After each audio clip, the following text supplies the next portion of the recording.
Hello everyone, welcome back to my YouTube channel Special Education Hub.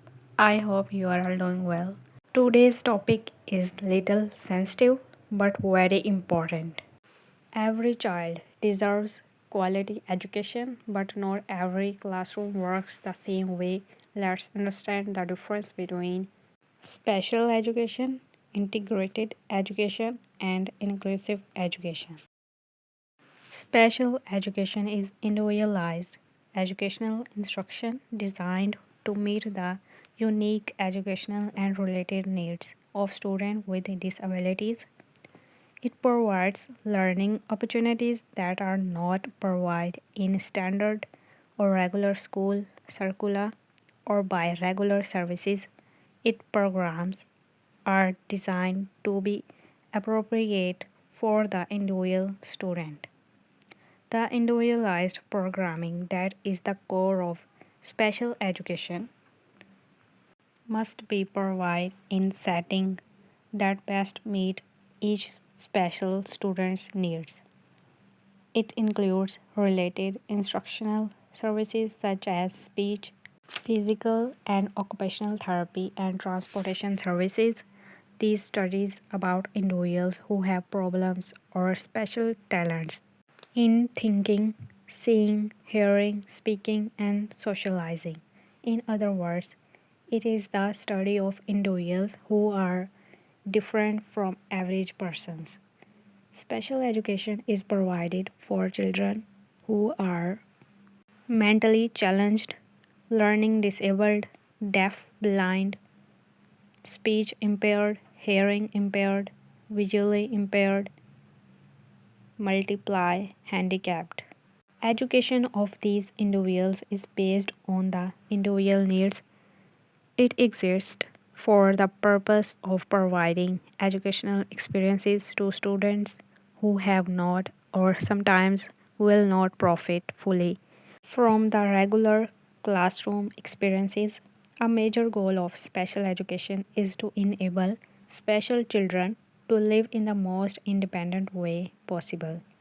Its scope is very wide and it provides several types of services and training programmers from earlier intervention to vocational placement. It may include school based and home based programmers for children according to their special needs. Main features of special education. Special education programmers are always individualized instructional programmers, which the child's current level functioning provides the basis for identify teaching methods and materials suited to each child. The task of teaching are to be carefully analyzed and sequenced. An attempt is made that every child reaches his and her optimum potentials and attains an independent level of functioning. The other features of special education are as follows. It provides for individual attention to each child. Number two, it develops basic living skills for personal independence. Number three, it provides structured learning programmer for the child in accordingly with his skills. Number four, it enables the child to gain social, emotional, and intellectual development. Number five, it helps and guides parents in getting cooperation from the services. Hopefully, your concept of special education are much clearer that it is not bounded with disabled only. Integrated education. Integrated education was initially conceptualized as an alternative approach to bring all those unrelated disabled children under the umbrella of education. An improvement over the segregated education is the system of integrated education, which gained popularity in the earlier years of the second half of 20th century. This system brought the disabled children into the regular school in integrated setup.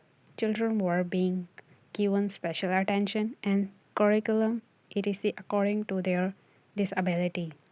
Here integrated education does not mean that special schools would be closed, but it imagined that when the disabled children, many problems that emerge with the special schools may be tackled and the accessibility of education to disabled children would increase. Integrated education considers abilities and disabilities in many other aspects of learning, in music, painting, and other creative, in human relationships, not only in academic areas.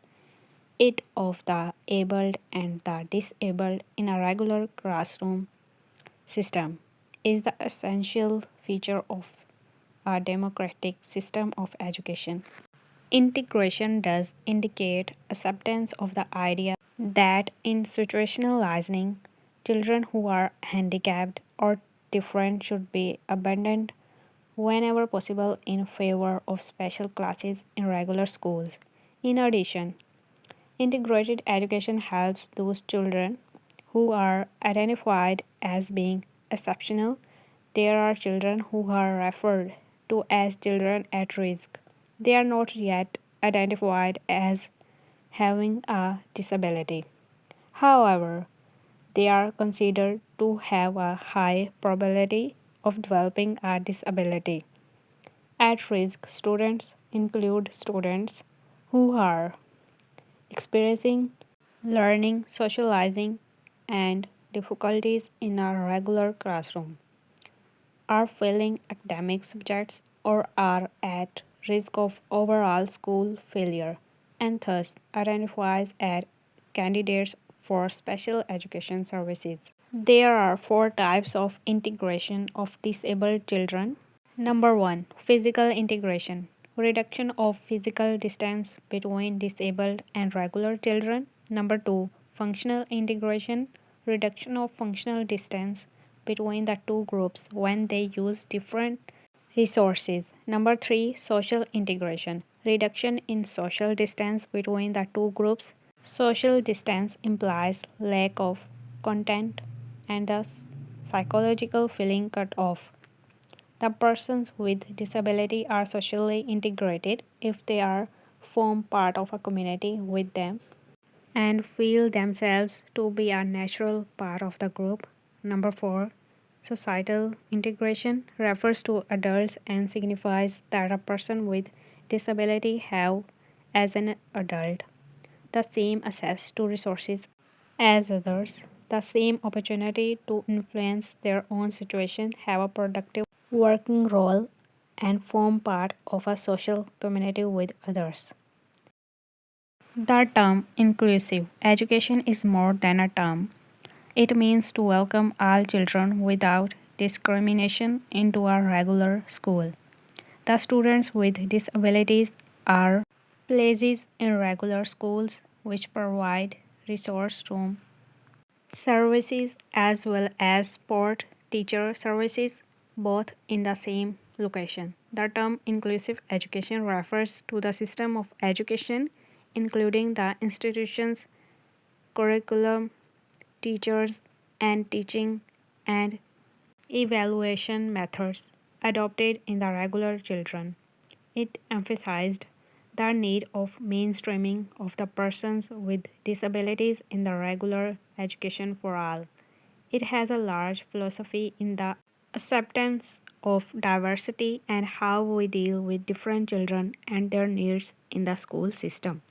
Teaching all children to understand are welcome regardless of differences. Inclusion means all children are welcome regardless of differences.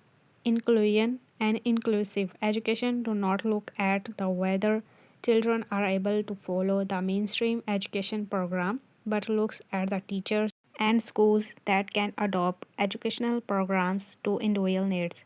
The philosophy of inclusive education rests on giving equal opportunities to an integrated group of persons with and without disability studying together. Inclusive education is more in tune with the social model of disability, which sees the system as the problem. The school and the education system as a whole is enabled to change in order to meet the individual needs of all learners. Concerns and challenges to inclusive education. Inclusive education is a new concept, therefore, numbers of concerns and challenges we are facing. Some of the concerns and challenges to inclusive education are given below. Number 1, social attitude towards disability. Number 2, lack of awareness. Number 3, scarcity of trained teachers. Number 4, absence of barrier free environment. Number 5, scarcity of proper learning material. Number 6, resistance of parents. If this video helped you, please like, share, and subscribe to my YouTube channel, Special Education Hub, and share this video to other ones because a single share from you could become a ray of hope for someone.